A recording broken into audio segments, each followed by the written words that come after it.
Hello, hello. Okay, so how do you have or achieve or accomplish or attract more financial freedom without spending more time? That's what we're breaking down today. Most people will tell you that the key to financial freedom is actually making more money. And while making more money is an important part, it's an important consideration, it's certainly not the only or really the most important consideration, right? Because if we think about this, if it only came down to how much money that you make, then why would we continue to hear stories about celebrities, influencers, sports stars, like people who make millions and millions of dollars? And yet, so many of them end up being broke or broken or worse, and they simply can't get ahead. Why is it that when we look at some of the situations of the stories and we hear stories about people who have gone from rags to riches, that they are so inspiring? Why is it that when we look at people who have made lots and lots of money in their careers, that they aren't always the ones that have a lot of money, right? They may live a very flashy lifestyle. And I'm not saying that any of those things are wrong in and of themselves, but today I want us to talk about what it actually means to have financial freedom and start to like unhook the idea that it takes a lot of time. There's a saying, right, that the best time to plant a tree was 20 years ago, but the second best time is today. And it's very similar in terms of money and finances and your financial future, wealth management, financial management, and becoming rich, whatever is the definition of that word for you.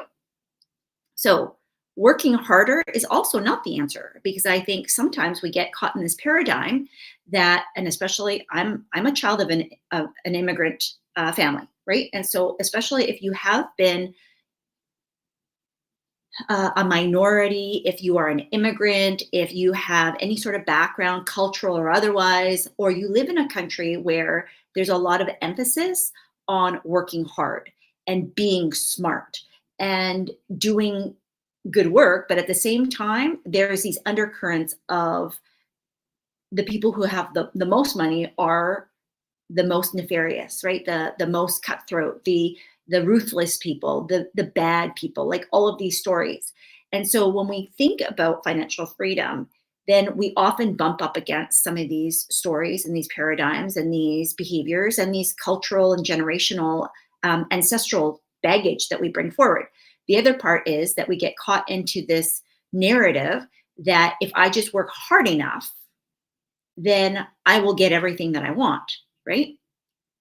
It's perpetuated in media. It's perpetuated I live in North America, the American dream. You just work hard enough and you seize these opportunities that you will make it. And so we see that there's tons of people that work really hard, and yet they're not the wealthiest. They're not the multimillionaires and the billionaires of the world. In fact, I would say that most of those people, they are thinking and working in a different way. And that's what we want to talk about today. So, if you're new to me, my name is Susan McVeigh. I'm a married mama of two. I'm a business sales and wealth strategist, and I am also a kingdom business builder, which means that I work off of biblical principles. So, here's the secret that rich people have figured out that we all need to understand and take hold of in a way that is probably going to break apart what your belief system currently is. The richest people in the world do not focus on income, meaning they're not looking for more jobs, right? They're not even looking for better paying jobs. What they're looking to do is to create income through assets. I'm going to say that again. The richest people in the world are looking for opportunities that create income through assets. What is an asset?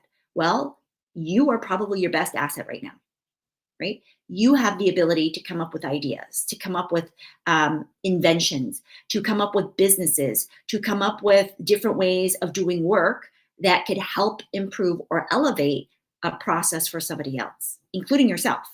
But if you were to be injured right now, then the biggest impact to your life would be the fact that you can't produce income. So, by virtue of the definition of an asset being something that produces income, you are an asset. That's why when we talk about, you in a company, they say, "Oh, you're my biggest asset." Like, who are the biggest assets to an organization? They're going to list their top performing uh, talent, which are their best employees. Now, you are always going to be your best asset simply because you're always with you. Okay. But what we want to quickly do is turn you away from becoming an employee in every role that you have and becoming the asset which helps to produce income through other assets. I'm going to say that again.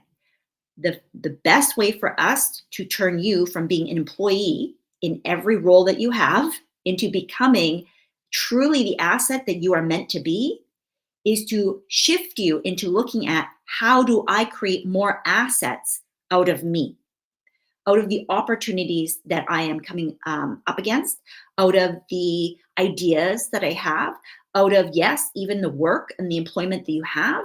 Because the minute that you're able to understand that you as an asset producing more income opportunities for yourself is the best way for you to become rich and to gain financial freedom.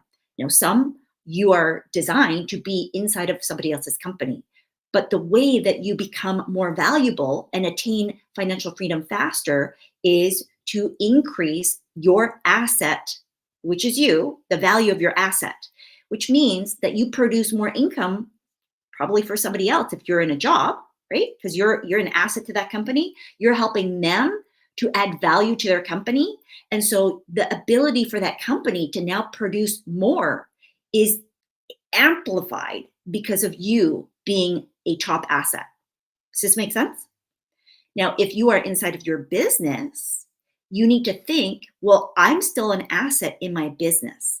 And so for me, the number one job that I have is to start turning my ideas, the resources that I have, which are other assets, which include the things that I've created, the people that I have that work for me, right? My team, the tools and the systems, these are all assets, and to transfer them into something that produces income. So an asset needs to produce income. I'm going to say that again. An asset needs to produce income. And that is the biggest thing that I can share with you today, that rich people, that people who have tremendous amounts of wealth, this is one of the biggest secrets that they know, use, and exploit to their advantage. So here's the exercise I want all of us to do right now.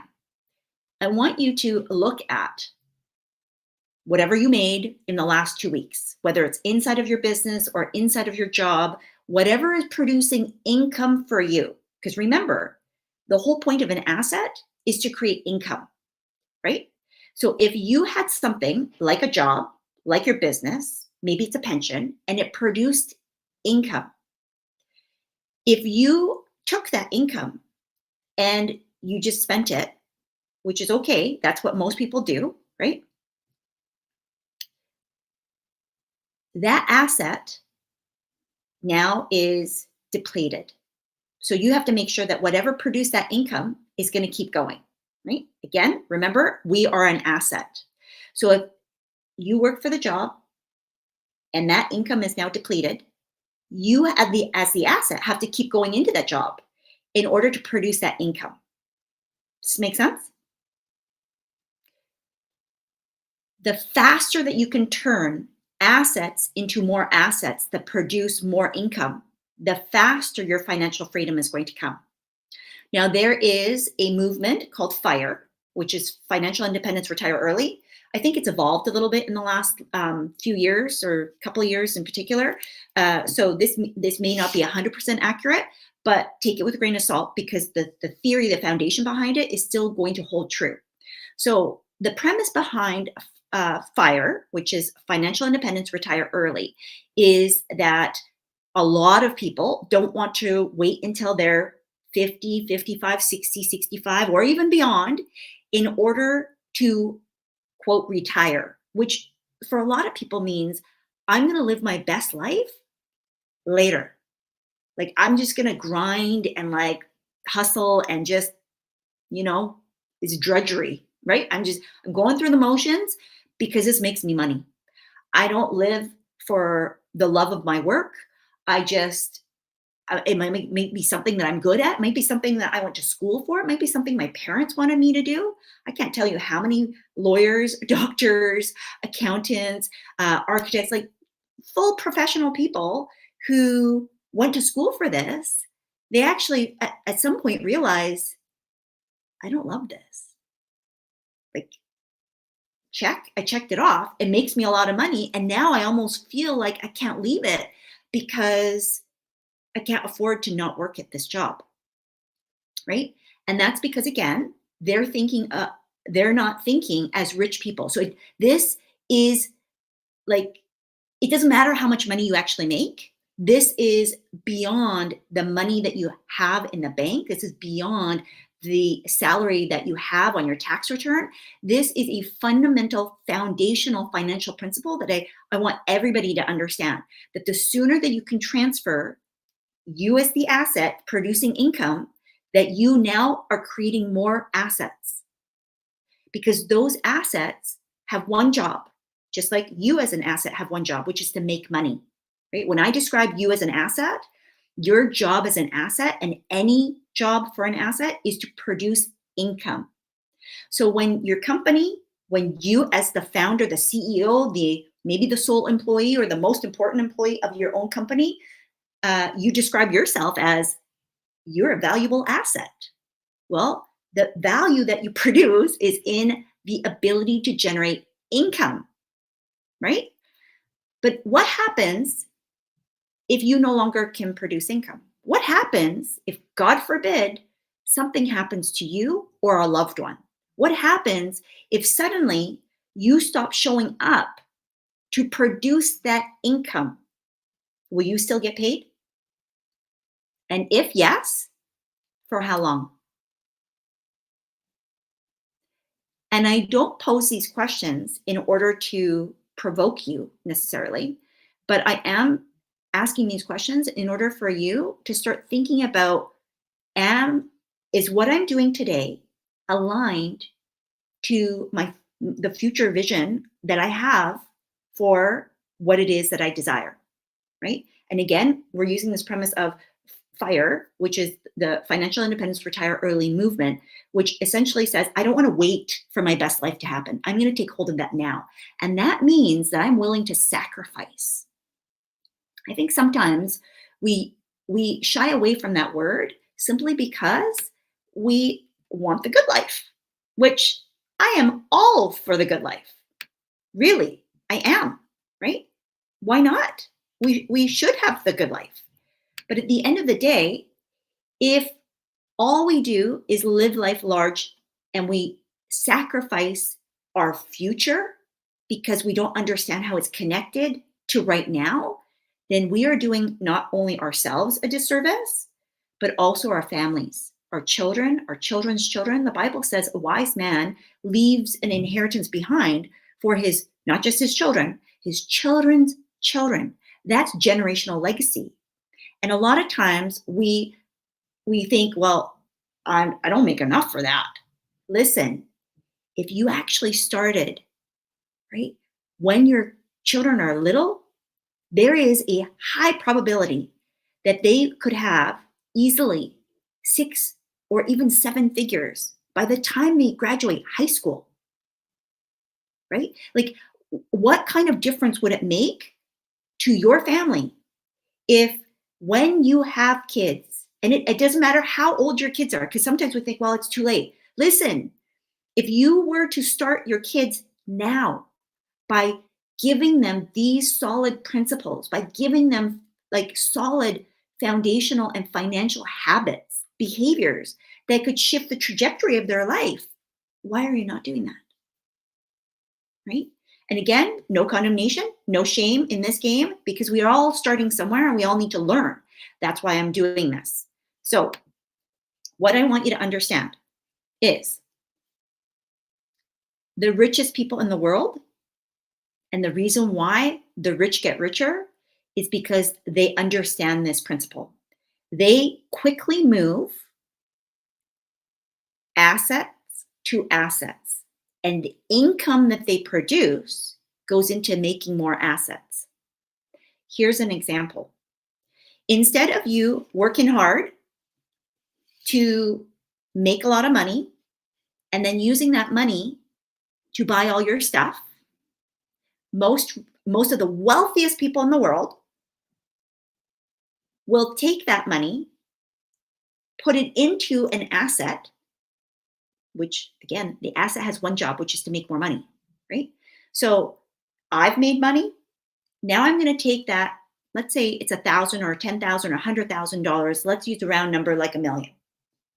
We're going to expand, right? We're going to make these numbers so big that they just become numbers, and you're not going to translate that into, well, I don't have that. I don't have this. Most of the world doesn't have $1 million just sitting in cash. So we're just going to use $1 million. Okay. So if you had $1 million that just suddenly a windfall came to you, you would instantly go, well, of course I'm going to invest that. Of course I'm going to put that into something. But why wouldn't you do that right now with the money that you receive? Why is it that we think of it as an afterthought? And we're like, well, I'm going to use that money and spend it on A, B, C, D, E, F, G, A, and all the stuff. And you're probably thinking, well, Susan, it's because I need that money to live. Yes, but what if you started to shift the way that you see the world and how you use money, because money is a tool and it is an asset that should be creating more and more and more income, as opposed to going and like dying a slow death or a fast death into something that doesn't produce any additional value for you. Now, I'm not poo-pooing the experiences and like food and shelter and all of the stuff that we want in our lives. I'm not saying that you take away all of that. That's where the fire movement, at least when I originally looked at it, it was very like, we sacrifice, we're going to go really hard to save and save and save and invest, because you can't just save your way to huge amounts of wealth and riches. It's very challenging unless you have high income. And most people don't have high income, which is okay, right? But the premise of it, which I love, is that you're willing to sacrifice today because you understand how it's connected to your future. And that when you are aggressive with making the choices and the decisions around your money, that you can shortcut what it takes in order for you to actually live the life that you desire. Does it mean that there's some trade-offs? Sure, it does. Does it mean that somebody who has $1 million in the bank is not going to go on, a luxury yacht cruise that takes, 20% or 30% of their annual income? Yeah, that's what it means. But could they travel the world and work from anywhere because they have income coming through? Yeah, that's what most of them do, right? That's the premise behind the fire movement. So if we take some of those principles and we now start to collapse time and we understand the premise that rich people use, which is transfer income into assets as quickly as possible, and assets will multiply if we turn them into other assets, because then they make more money. And ideally, you're putting assets into assets that will do this regardless of what happens, right? And this is where diversification and making sure that you are properly allocated, which is just a fancy term for wherever you put your money, right? Where did you put those assets? Asset allocation. So where did you assign your money to go? And most of us are assigning our money to go into things that don't produce anything other than a short-term, I feel good, because we're addicted to dopamine. And so we have to cut that off. We have to start rebalancing our digestion, which is like our brain digestion, our brain health, around what we're actually looking at as good food for us. Good food for us is delayed gratification. Good food for us is being able to be disciplined to see something through. Good food for us is being able to say, I deserve and I'm worthy of actually paying myself first, which means I put my financial future ahead of, oh, I want to play a video game today. and spend another 40 bucks on something that makes me feel good in the moment, but then is fleeting, right? It's gone. That I'm willing to delay gratification because I saw something on sale. Right? How many of us may have bought something on Amazon Prime Days? Right at the time of this recording, it just happened. And so, how many of us spent money on things that really, is it something that you actually are going to be benefiting from? Or was it something that you purchased because it was available? Right? I want you to think, if you had invested that 25, 35, 50, 100, maybe even a few $100s, and you let that sit for however long that you think that that purchase is going to last you for, right? But that money is going to probably last 10 times longer. What kind of an investment that would make, and what kind of income that would potentially generate? Because a rich person would take that $1 million, because we started with that number because it's really big, and that way you don't have to be like, well, I don't have it. Most people don't have $1 million just sitting in cash in the bank. So it's a safe number because it's so big, it's so pie in the sky that you don't have any, hopefully, any emotional attachment to it. It's just literally a number, right? As opposed to now your brain thinking, well, how is that possible? And how would I do this? You don't need to know the how, right? At least not yet. There are definite how principles that you will need to know and master as we go through this journey called life and having a financially abundant life. But in this moment, for this example, let that go. So $1 million, if all of a sudden you got this million, I guarantee you would invest that. So if you have $1, why aren't you investing that? If you have $2 or 10,000 or $100,000, why aren't you investing that? Because the wealthiest people, that's what they're doing.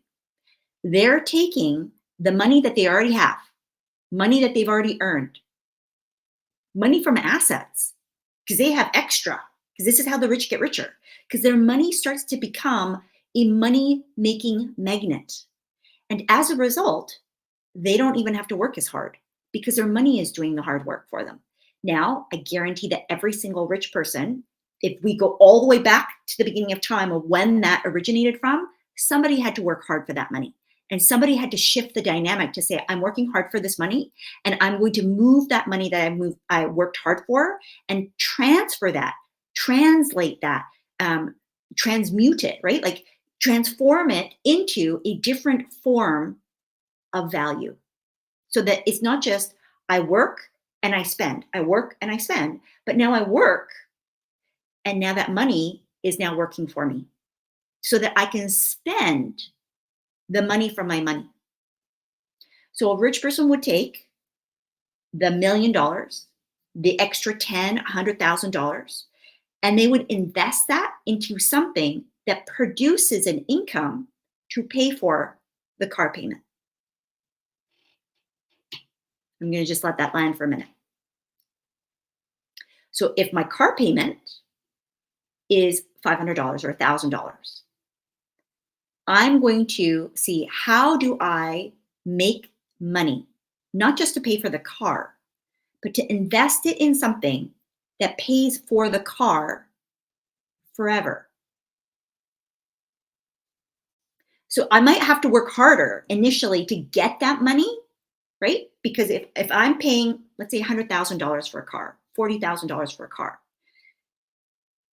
you're looking at it not as I've paid $40,000. You're looking at it as, well, I can get that car for $500, or I can get that car for $1,000, but not accounting for all of the extra that you're paying for, because you're not paying for it in cash. Most people are not paying for their stuff in cash. Now, could you also pay it in cash? Yes, you could. But again, the richest of the rich use credit in such a way that it benefits them. Because if you have invested your money and you are making $1,000 a month and your car payment is only $500, then why wouldn't you? Why wouldn't you take that money? Again, most people are going to take that 500 bucks, the extra, and they're going to spend it. A rich person doesn't do that. They're going to take that and reinvest it. And that's how things multiply and go do, do, do, do, do. Now, this takes discipline because you have to be willing to delay gratification. You have to be willing to work maybe longer or harder or both to be able to earn what you need to and to start investing it. So you don't wait until you have, 10,000 or 100,000 in the bank to take advantage of the strategy. You actively start to turn that money, the extra money that you have, into assets. Now, I know somebody out there is going to go, but Susan, I don't have any extra. Really? When I work with clients, the number one thing that we do is we look at all their money holes, right? And this is going to be things that I teach inside of my programs that will be made available shortly, right? Because if you understand how to think about money, Think and Grow Rich is a thing, right? It's a very popular book by Napoleon Hill, but it's beyond just thinking. You have to think about money a different way, and then you have to take the action. Like I just told you, here's how I want you to think about money, right? This is how the rich think about money. This is how the rich turn their income into assets that then produce income over and over and over again, not just one time. But there's an action step that's required. There is a financial strategy that's required to implement. There are actual things that we need to do and do over and over and over again. That requires discipline and self control. It requires you to be able to say, do I really need another cell phone case? Do I really need to spend an hour just scrolling on TikTok or buying everything that somebody is telling me to buy on TikTok Shop? Probably not. But it takes discipline. It takes you taking personal responsibility to then shift into the belief system that a rich person has, right? That takes practice. That takes an over and over and over again, because I want you to think, how many years, how many generations have you been programmed? Because it is programming, right? Has your brain been programmed to think and be and do certain things that are keeping you with the results that you see? And if it took generations, then it will take some time. It's hopefully not going to take you a whole generation before you break that off, but it will take the fortitude and the discipline and the conviction of you saying, enough is enough. I'm going to be the one that changes things for my family line. And I am willing to do what it takes. I am willing to sacrifice. That's not a bad word, right?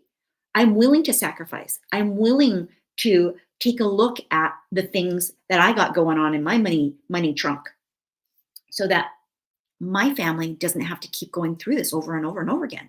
That things do change. Well, things don't change until we decide to change, and then we take the corresponding actions that are different. If we say I'm changed, but we keep doing the same thing, then we're going to get the same result. So we have to match what we desire, what our thoughts have shifted to, our belief system, with the actions and what we are saying. Right? It all has to come into alignment. So if we say, I have faith for this, then where are your works? If you're saying, I believe differently, then where are the actions? If you're saying, here's my goal, then where's the strategy? Right? These all need to line up. So it's not enough to have one without the other. And so if you have the will to do this and the desire to do this, that's great. But then where are the boots on the ground, sort of like, okay, I have the will, I have the desire, but then where's the rest of it? And this will mean that you need to overcome or get over yourself and get out of your own way, because you have created these patterns of behaviors or inherited them in most cases. So it is not your fault if you don't understand this, because this is not what's taught in schools. This is not even what's taught in a lot of financial places, right? The reason why I can share this is because this is my background. But more importantly, I've also had to learn the hard way. Because honestly, a lot of these things I was not taught and I did not talk about while I was inside of a financial institution. This was at the very, very top of the top when we worked with the most affluent, the wealthiest clients that had the richest bank accounts, the richest investment accounts, that this was a shift of, oh, this is how generational wealth is truly created. This is how they don't have to worry about money ever again, right? Because you could have, did you know that there's a lot of rich people like have millions in the bank and they're still afraid of losing it all one day? It's a spirit of poverty, right? That's a lack mentality. So this is this is something that you can implement no matter where you are in your financial journey because you are an asset. So the sooner and quicker that you can turn the asset of you, which produces income, into other assets that produce income, where you don't have to keep working. If you had to push pause on your life right now, how long would you last? If you had to stop doing what it is that you do for work, how much money would you have? And what would happen if that happened? Like, could you actually take a break? Right? Could you actually take a break? Could you stop working for a period? And if you can't, amazing. Can we lengthen that and lengthen that and lengthen that? Right? So that you truly have a life that you never have to retire from, but without having to place conditions or limitations. Because I truly believe that our birthright, our inheritance, is to be abundantly, exceedingly more, and to have everything that we desire, as long as it doesn't harm somebody else, right? If you're a force for good, then the quicker that you can use your asset, which is you, that produces income to generate more assets. And it does take discipline, it does take sacrifice, it does sometimes take hardship because it's hard to turn the ship of I get what I want what I want, I'm going to buy it. And we're in an instant gratification world where you literally open up your phone and boom, we're like, why didn't I get my coffee delivered 5 minutes ago? Like, I think we need to appreciate how different the world is, but humans have not evolved with the same speed because we're ancient creatures, right? And so we still have to work at catching up to what's gone on in the world around us. And that means that if we keep operating how life is, we're going to miss the boat. And there's too many people, too many amazing people that I work with, that I am serving in my communities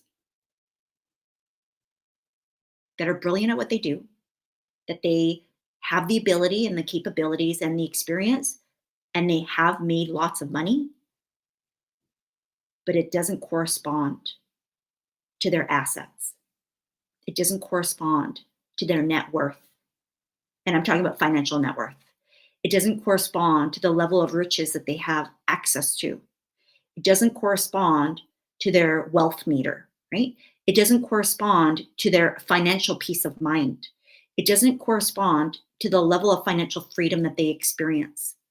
And so, this key that I'm giving to you today, which is you need to be able to turn income that you have produced quickly into assets, where that sole job of that asset is to create more income. What does this look like? It looks like investments. I'm not going to list them all out because depending on where you're at, they're all going to vary. And depending on where you are in the world, they're going to vary, right? There's too many variables involved with that. So we're going to lump them into investments. If you are a business owner, it includes your digital assets, your courses, your programs, the different things that you have available for people to buy from you. That's how you turn your one-time income and you multiply it. That's what the wealthy do. The wealthy don't buy things outright with cash on hand from single income. They use income generated from assets where the asset, $1 million, is just going to sit there. And that $1 million is going to produce income of, let's say, $40,000. That will buy their car. Does that make sense? Because the wealthiest of the wealthy, didn't get there because they bought the Rolls Royce and the McLaren out the gate. They bought the Honda and the Toyota. That's what they bought first because they could afford it and then some, because they wanted to transfer that income into an asset as quickly as possible, right? And if you can pay for a car outright in cash and have leftover, then the money starts to go. And that's how that's how the rich get richer. Like I just gave you, like, here's a cheat code. But I know most people, even with this cheat code, they won't do it because it's difficult to shift and maintain those shifts on your own. You have to keep retraining yourself, keep retraining yourself. Think about the generations of patterns, habituated patterns, behaviors, thoughts, beliefs, things that you say, things that you don't even realize that you say, things that you just do because it's always been done. Like that has to break, right? That's why we use experts. That's why we have advisors. I have one. I have somebody who manages my financial wealth, even though I could do it on my own. And there's pieces of it that I do manage, but the whole entirety of it is a full-time job and a half, right? So I share this because the better that you get at getting out of your own way and understanding what it is that you need to do in order to shift from single income. I do a thing and it makes me money. I do a thing and it makes me money. And I use that money and I spend it. And I use that money and I spend it. And the faster that you can transfer that into, I use that money and I've made another asset. I use that money and I've made another asset. I use that money and I've made another asset. And does that mean that this is hard? Yeah, it is, at least to begin with. But then it gets better. And then it gets easier. And then it gets more simpler, right? And guess what happens? Your children see you doing this. And they no longer have the same worries as you did growing up. Your children get to benefit from you doing this work, right? So you don't need to spend more time. You might have to put in time up front because it's like growing a tree, right? You might take more time to throw the seeds out, prepare the ground, put the seeds to plant your trees. You're going to have to nurture and grow and weed and take care of those trees initially when they're really small, because the birds could come. Other people could come and trample all over them. Like that's when you need to take the most time, is when it's very brand new, when in the early stages, the infancy of it. But once it's established, you do less and less and less because the tree is going to do the bulk of the work. The tree is now going to go, hey, I was made to produce. I was made to be fruitful. I was made to multiply the seed that was in me, the seed that grew me. And so if we put in the upfront work, the hard work and the sacrifice, the discipline, the diligence, the focus, the attention, the love, the care, right? If we do that up front, it pays off dividends. And that's the part where a lot of people are not willing to go because they want instant gratification. Will you come upon, quick opportunities? Yes. But if you don't get a firm handle on how you're thinking about money and how you're behaving about it, it'll easy come, easy go. And not because it was a get rich quick. Although not all of that is bad, right? Again, this is how are we thinking about money? How are we approaching money? And so if you're able to understand this, it does take time initially, but it's really more about shifting the dynamics that you have between here so that you can do it here. So that when you actually go to do this work, you're not just repeating same old and just going along the hamster wheel simply because you can and simply because it's easier. It's the path of least resistance. The path of least resistance in the case of your money habits is going to just keep you going down the road that you already well traveled. And if you want a different outcome, if you want more financial freedom, if you want to have millions or even billions, then you have to understand that that requires you to keep shifting, to keep moving through resistance and adjusting and identifying, how am I thinking about this? And then shifting back to, how does a wealthy person think? Right? How am I being rich in my mentality? And then what are my actions and my behavior directing me towards? And does it match? Is there financial strategy and financial skill building involved in order to help improve my confidence and my competence? Just like what I had shared here with this one idea, right? There's many, many more, but this key concept here is something that I can't even stress how important it is, because when you get this, when you grasp this, the other ones start to unfold. And then you can start taking opportunities like making more money without basically giving it away, which I've seen time and time again, right? Without having to work and sacrifice your health, your family, your faith, or anything else that's important to you, that it does require some sacrifice up front because it's hard. This work is hard. I'm not going to lie to you. But the more that you do it, the easier it becomes, because that's going to become your new habit. The only reason why it's hard right now is because you have different habits. You have different behaviors. You have different thought patterns. You have different ways that you have been programmed to, that have come through your family line, your dynamics of your ancestors, and even the places that we live. And so if you want to do something differently, then you also have to think differently. You have to be differently. And you have to back that up with concrete success principles around money, like financial strategies, not just, I'm going to think I'm rich and so it is. That is very uncertain. Can miracles happen? Sure, they can.